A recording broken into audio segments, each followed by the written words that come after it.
kind to the animals, blah, blah, blah. Now there's a sensation that comes with it, so you might become a bit soggy. So then again, you know, do you want to impress people by being so courageous that you never have tears in your eyes? Or you want to show your vulnerability and your soft spots? These are the soft spots that we touch, that we have, which are very human and are very, very good. Itzik is working like a slave. Did you fix the toilet? Oh, thank you very much. Yeah. So you see now, you have, this is it as a bodhisattva. What do? You listen to the teachings, how to attain enlightenment, or you go and do something that you're able to do when it needs to be done. What do you do? Itzik, he has heard so many teachings, he can go and fix the toilet. It's absolutely no problem. But somebody who has never heard about bodhicitta or about taking refuge, then for them it's better to stay here and let the toilet leak. So again, it's like, it's very difficult. What do I do? Do I get up at the, and go help everybody? Or do I stay and study? So there's periods, and you have to find out which period for you is the one that is necessary. So also as a bodhisattva, they talk about periods of meditation and then periods of post-meditation. Like you need to go into solitude to kind of work on your mind. And then you come out, and when you come out between the meditations, then you're generous, you're patient, you're ethical, you help others, you're kind, and all this. So both is necessary on the path.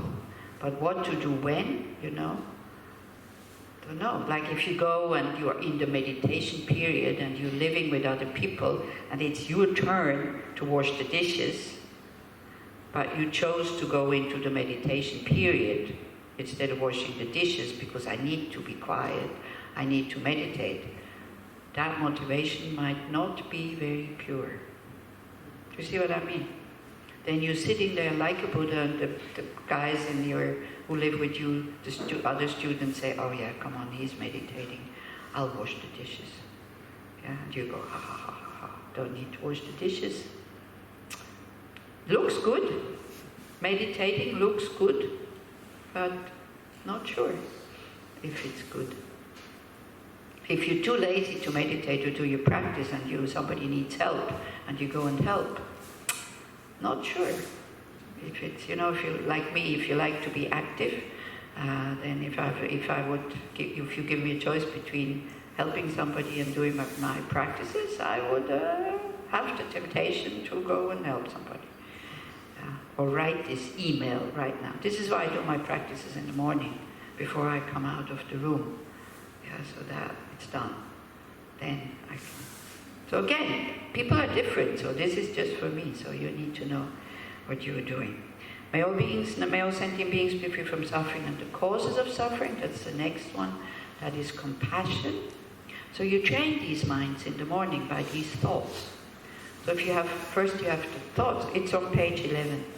So if you have the thoughts, then slowly the mind will develop.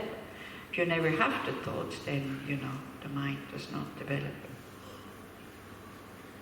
May all sentient beings never be separated from the happiness that is free from suffering, that is joy. Yeah. So we start to look at all the good qualities that people have, and definitely, instead of getting totally destroyed and depressed because the world is plunged in darkness and in chaos.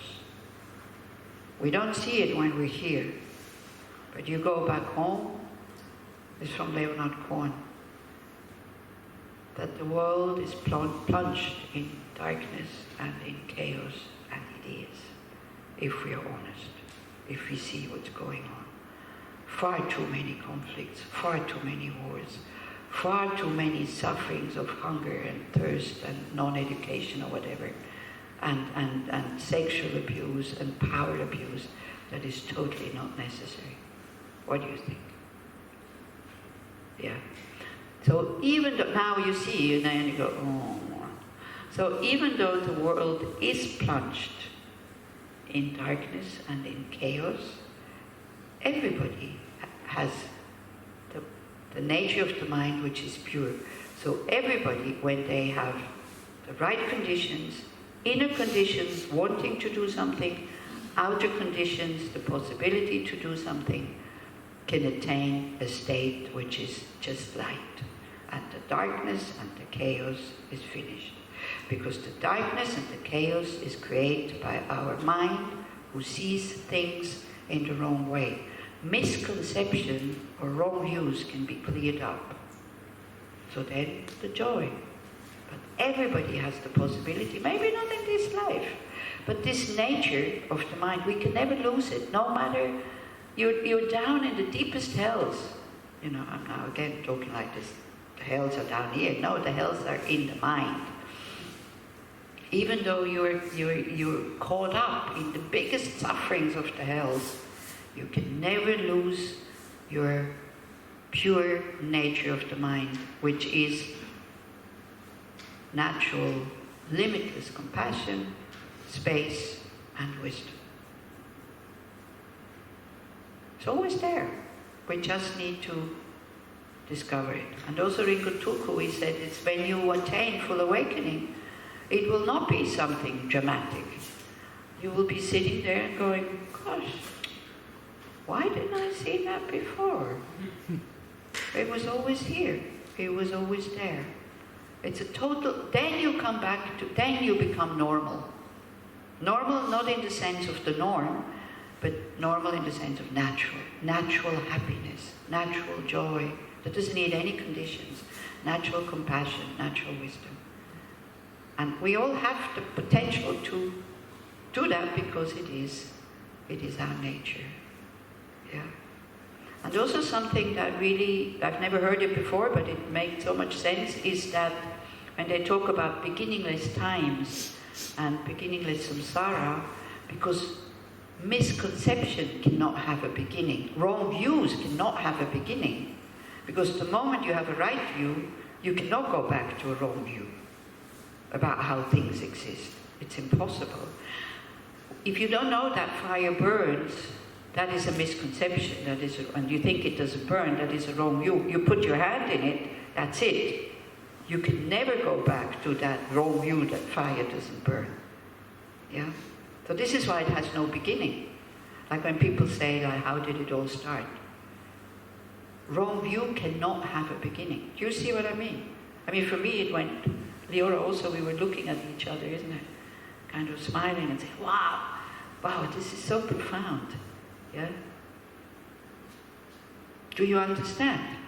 I'm not Rinpoche, unfortunately. See, the Rinpoches, their mind is so developed that they have the ability to make whatever they say, people understand. Everybody understands what they need to understand. Me, it's like... But you see what I mean? This beginningless. Yeah? And because there's no creator also, you cannot have a beginning where there was nothing and something was created. So the mind, which goes from life to life, is beginningless. There was always a moment before, and for that moment, the moment before, and for that moment, the moment before. We are used to have a beginning. We want the beginning, but the beginning is, a real beginning is not logic. Because even with the Creator God, who created him? So at least he is beginningless. So there is something that is beginningless, which is then, in that case, would be God. Look, I don't want to say that there is no Creator God. I don't know. But for me, it fits better to work with my mind and to work what is happening in the world if I think it's people's actions that brought them there, positive or negative. I don't know your name, the young man, I keep looking at you. You look like you're very, very uncomfortable. If you have backache, then maybe sit on a chair or lie down totally, because I don't think it's very good. I'm not a physiotherapist, but the way you lie, it makes me cringe. It makes me have pain in my back. You're good, okay then. If you're good, then that's fine. But if you need to, in case you do have a backache and you need to lie down, take a few mattresses and just lie down, it's fine. We don't want, if there's a physical problem. Yeah? Then the last one is, may all sentient beings abide in equanimity, free from attachment for friends and hatred for enemies. So this is, we start to work with our own mind, that we hold some people too close because we're attached to them, and other people too far away because we don't like them. And the big bulk of beings on this planet, for us, are just lumps of meat who walk around with 5 things sticking out, legs, arms, head, you know, moving like robots. Statists in our play, you know, we don't care about them. For most of the beings, we have a few that we dislike, that really make us nervous, but it's just a few. And I think we have more that we are attached to, isn't it? But then these ones that make us nervous become so important, yeah, that they almost have more power than the ones that we like, isn't it? Huh? Yeah. You know, and if you put the ones we like on the scale, maybe 100, 200, me a lot, many more than that, and I put these, at the moment there's nobody, so I can't say, but if you have 1 or 2, you know, then the scale actually goes like this, because that 1 or 2 is so heavy, and these 100, 200 that you have, that you know personally, that makes your heart warm and happy when you see them or when you talk to them, like they're so light. They're too light, these ones. Yeah, so like this. So that's that. So that was the next practice, is to open the heart and to generate or to practice love, compassion, joy, and equanimity. We'll do it in the Yom Kippur course, working with those 4 minds to develop them. Because these 4 minds of love, compassion, joy, and equanimity, that becomes the immune system for your mind. If you develop these positive minds, then your negative states of minds, of anger and attachment and depression and jealousy and all this has very little chance. Yeah. Then the scale, you know, at the moment is like these beautiful minds, they're up here, and the negative minds, they're quite heavy, they're down there. So then we start to put more weight on those, and then it comes up again. So that's why. And they're very easy to develop with these words. We don't need to go out and be compassionate with somebody. We can develop that compassion, the emotion of compassion, the mental factor of compassion, through these words. By repeating them again and again and again and again, until you get a feeling. And then they're there, then they work. Then they kind of this becomes the automatic pilot. Now, something that has very much to do with purification, what we did last night, and with creating virtues, is the next one, which is on page 16.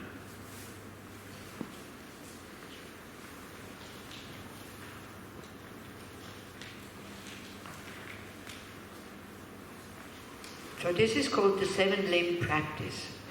So in these 7 limbs, you create 7 minds that are a direct antidote to 7 negative mind states. Negative mind states, in the sense, it doesn't bring you, these mind states don't take you to full awakening. Okay? So the first one is, reverently, I prostrate with my body, speech, and mind. Now, I know prostration here is a problem, because you shouldn't prostrate to statues, but you see, what is happening here is appreciation and respect. So you can prostrate, definitely what is most important here is the mind. The body is just you expressing what the mind is feeling, respect. In Asia, bowing down is very common as a respect. In the Muslim community also, they bow. Yeah. Now, when we look where it comes from, is in the Jewish tradition, is like because God does not have a something, how to say it. It doesn't have a form, it doesn't have a taste, it doesn't have a touch. So then when you start to make that, it's no good. Anyway, I don't really know. I shouldn't be talking about this. So I don't think you know, God was kind of prohibiting Jews to have respect to good qualities, for example. Yeah? I don't think so. So what we are prostrating here is to good qualities, the quality of love, compassion, and wisdom. That's what you're prostrating to. And you're not prostrating only to the good qualities in the Buddha, you're also prostrating to your own potential to have these qualities. And you want to bring them together. The fully developed qualities of the Buddha and your not discovered qualities yet that are sleeping in you. And that's why we do prostration. And you know, I hate, like, you know, don't come and tell me I should do yoga because of my stiff body and all this, but at least I can still prostrate. And you can see I can't even push myself up anymore in one go. So I still prostrate. It's the only exercise I do. And bicycle, but bicycle is fun and bicycle is sport, so yeah, so it's good. So even, you see, sometimes you see even very old lamas, you know, or Lama Zopa Rinpoche, I mean, he had a stroke. And prostration for him becomes very, very difficult, yeah? He goes in steps like this, his feet are like this, he can't put them like that, so when he's down, his feet are like that. One hand is not working anymore, but he still does it, and it's so inspiring. I remember when Demolocho Rinpoche came to Israel, and he also had problems prostrating, and Leora Price was next to me, and she started crying because she thought, he's suffering so much. I said, Leora, don't cry. Try to see this as an inspiration and not as for you to having to develop compassion. You know, that, he suffers so much. Yeah? So it's inspiring to see these old lamas when they still prostrate. They don't say, I can't do this anymore. And then they stop. Yeah. Okay, so then the speeches you would praise the Buddha, the Dharma, and the Sangha, or whatever you prostrate to, whatever you show respect to. It's a sign of showing respect. It's a sign of appreciation, and it's the mind that counteracts arrogance. If I prostrate to somebody, that is the sign for me, I respect you, I value your presence. Yeah? And they call this the Namaste gesture, by the way, also. And this Namaste, the word Namaste in India, it means I come in a peaceful way. I'm not having my hands out, I have them here, the heart. I see your qualities and I see my qualities. That is this Namaste gesture. It's very nice. Yeah, kind of seeing or trying to see the qualities of love, compassion, wisdom in the other, but also recognizing my qualities, and let's communicate through these qualities and not through attachment and anger and all this. So if you don't want to prostrate like this, you know, you can just fold your hands, and if even that is too much, then don't. It's fine. The speech you would praise, and in the mind you have this appreciation, and then it becomes an antidote for arrogance. We don't speak that much about arrogance, but it is a mental negative state of mind. It's state of mind which it creates negative karma, negative potential. Yeah, we don't pay that much attention, and you need a lot of awareness to see your arrogance. You know, like the other day, and sometimes it comes quick like this. Like we had a problem in Bern about, you know, somebody was said, yes, you can have a room with this person. Somebody else said to somebody else, you can have a room in that one. So we didn't know where to put the person, and I was sitting in meditation. Instead of being on the breath, I was thinking, where can we go? And then I had this idea that nobody had, and I felt this surge of arrogance that, wow, I can figure out all the problems. And it's good I was doing that in my meditation, because then I was aware enough to see it. So you see that joy that we have sometimes, very often it is mixed with arrogance. I can do this. Yeah. So then instead of building up a healthy self-confidence, it goes into arrogance, because then the next step is, and that others can't. You know, if you just go like, wow, I did this, that's fine. But then the next step usually is, and others cannot. And then it's arrogance. The second one is I present every type of offering, actual and imagined. So you can create a lot of positive energy of generosity without having to spend 1 shekel. Isn't that fantastic? Because in your mind you visualize beautiful waters for drinking, or beautiful drinks, beautiful, very soft waters for washing the body. Then wonderful, what's the next one? Wonderful flowers, like fields of flowers, like when the sunflowers are still blooming, you see these fields, or the lavender fields in the south of France, or the tulip fields in Holland, or something like that. You visualize those. Then next one is nice scents, nice smells. Then the next one is light. Next one is perfume, and the next one is food. So you visualize those wonderful, very exquisite offerings, and you offer it to all the Buddhas and the Bodhisattvas. Because these, the 7-day practice, you make it with the merit field, which is the 3 jewels. Okay? So then you create a lot of positive energy, you create a lot of merit of making offerings to a very powerful object of making offerings, which is the Buddhas and the Bodhisattvas. But if you think, how wonderful, I can practice generosity like this, it doesn't cost me anything, then that's it, you spoil the merit that comes from that, okay? So, you see, practicing generosity is you give whatever you can. Yeah, but you need to give it with an open heart. You give it out of appreciation because you want to give something, because you're so happy that Buddha, Dhamma and Sangha exist. This is for the Buddhist, okay? Like if you feel like, I don't want that, it's fine. I'm just explaining you how Buddhists can create merit in a very simple way. Yeah, it's not so tiring if you know how to think in the right way, because everything is in the mind.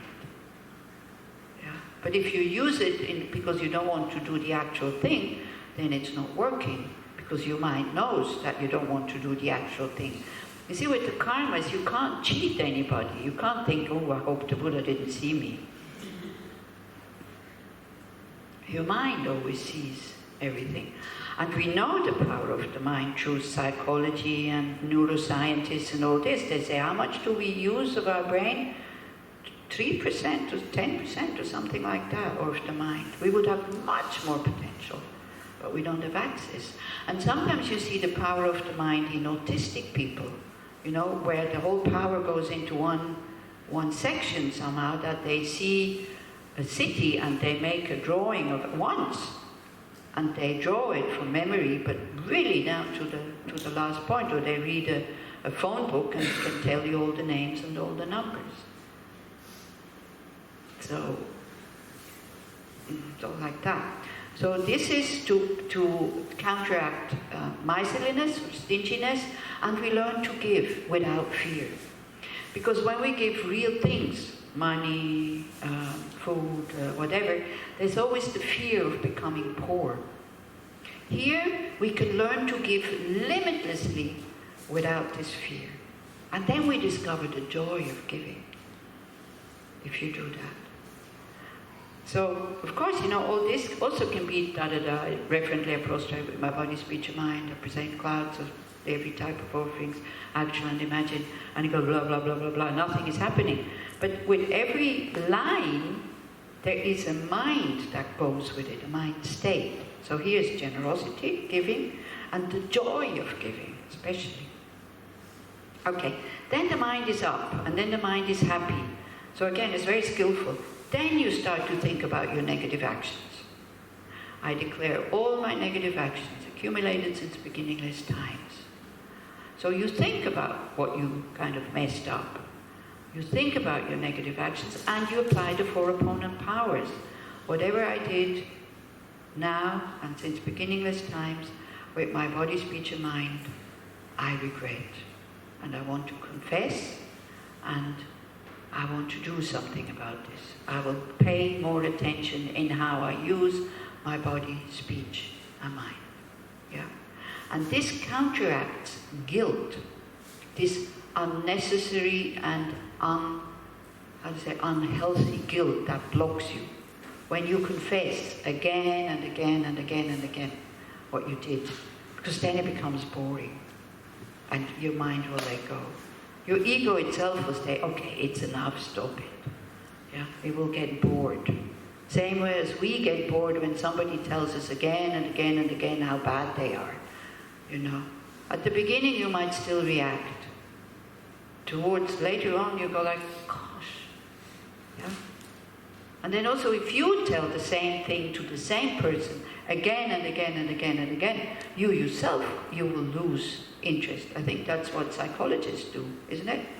With like people who have lived through traumas, they encourage them to tell the story again and again and again and again, and just listening. And then you are able to let go, because you feel being heard. You see, when we confess, we hear ourselves. We hear our regret. We hear ourselves that we hurt because we did negative actions. And then we can let go, and we don't need to punish ourselves anymore. So confession is very, very powerful. You can confess to a living person, but then you need to trust that person that they don't go and blabber it out. It's a big relief when you can confess. Maybe remember as children. Yeah? Do you remember situations like this when you were trying to hide something and you had a lot of fear and a lot of nervousness, and finally it came out and it was such a relief? Because then you can let go, then you can move on. As long as you hold it inside, you cannot move on. Yeah?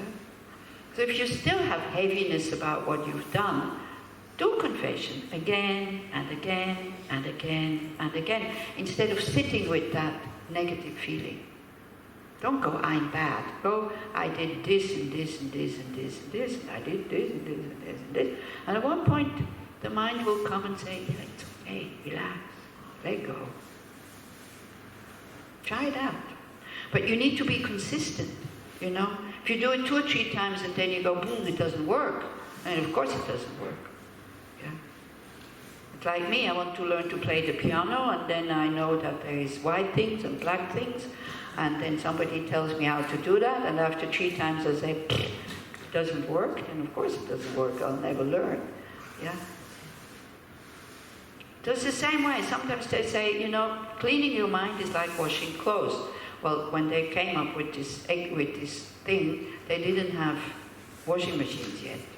So they had to clean like this, you know, or the Indians, they beat their laundry. I don't know if you saw it with a wooden stick. They go, tak, tak, like that. So, so first you wash off the most, you know, the dirt that comes off easily, and very gross stains. But then something remains, and then you do again, and then you do again until it is clean. So either you settle for the stain because you're too lazy to continue washing, or you continue to wash. You know, whatever. By the way, the blouse I had yesterday, maybe you saw, it is stained, but those are reverse stains. I can't get them out because it's from bleach.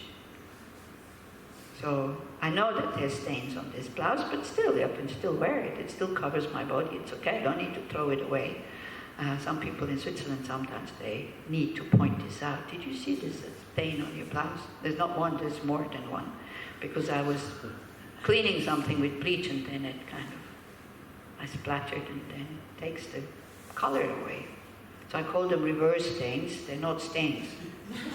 Cannot do anything about them, you know. So I know, this one is okay, this one doesn't have any. So our mind is stained, is only stained, and the stains in our mind are not reversed stains. We can get them out, yeah, if we apply these antidotes. So I declare all my negative actions accumulated since beginningless time. This is purification. One line purifies so much. If you have regret, if you trust that the method is working, if you say the line, And then at the end you make a strong determination not to do it again.